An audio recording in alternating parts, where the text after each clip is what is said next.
If you have lived in Windward, Glen Abbey, White Columns, or similar community for about 10, 15, maybe 20 years, I bet your kids are grown and you are starting to look around your 4,000, 6,000 square foot house thinking, why am I paying to heat and cool rooms that no one has entered in 6 months?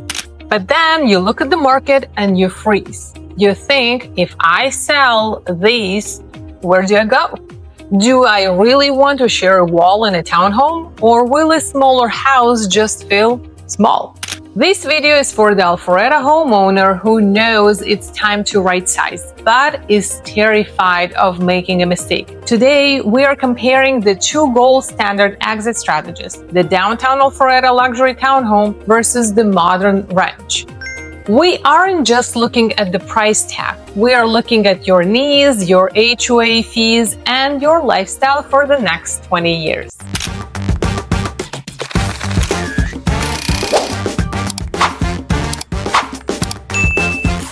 Let's talk about lock and leave dream. This is for the homeowner who wants to walk to dinner to Kenton Street or Avalon and travel to Europe or any other destination for 3 weeks without worrying about the maintenance of the grass or anything else that is related to the exterior of the house. Most luxury townhomes, though, in our area are about 3 to 4 stories tall. If you are 60 today, those stairs are fine. But what about when you are 75 or 80 years old? The rule, if you buy a townhome, you must budget for an elevator, either buying one that has it in already or ensuring the shaft is framed. The cost? You are trading yard work for HOA fees. In premium communities, fees can run between $300 to $600 a month. You have to ask yourself, do I want to pay for the gardener and other contractors that I hired in order to maintain my ranch-style home, or a gardener and other contractors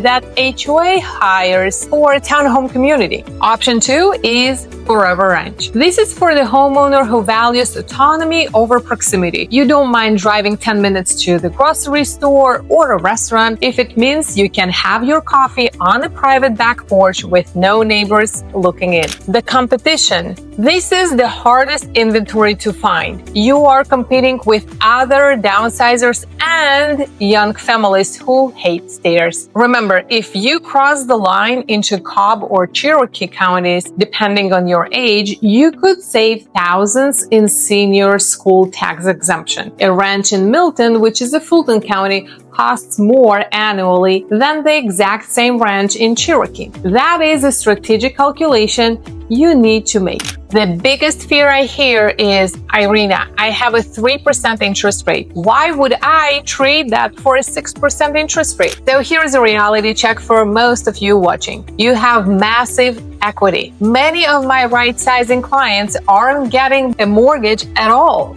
They are taking the $600,000 or $800,000 of equity from the big house and paying cash or putting down a massive down payment where the rate barely matters. Before you look at a single house, you need your net numbers, not as estimate. You need to know exactly what you walk away with after commissions and closing costs and repairs. Once you see that number, the interest rate fear usually disappears. Right sizing isn't about shrinking your life. It's about optimizing it. It's about trading square footage you don't use for a lifestyle you actually enjoy. I offer a strategic right sizing review. It's not a sales pitch. We sit down, look at your current equity, compare the tax implications of staying versus moving, and look at the real inventory of ranches and townhomes available right now. If you want clarity before you commit, click the link below to schedule that conversation. I'm Irina Veryanov, helping you move with precision.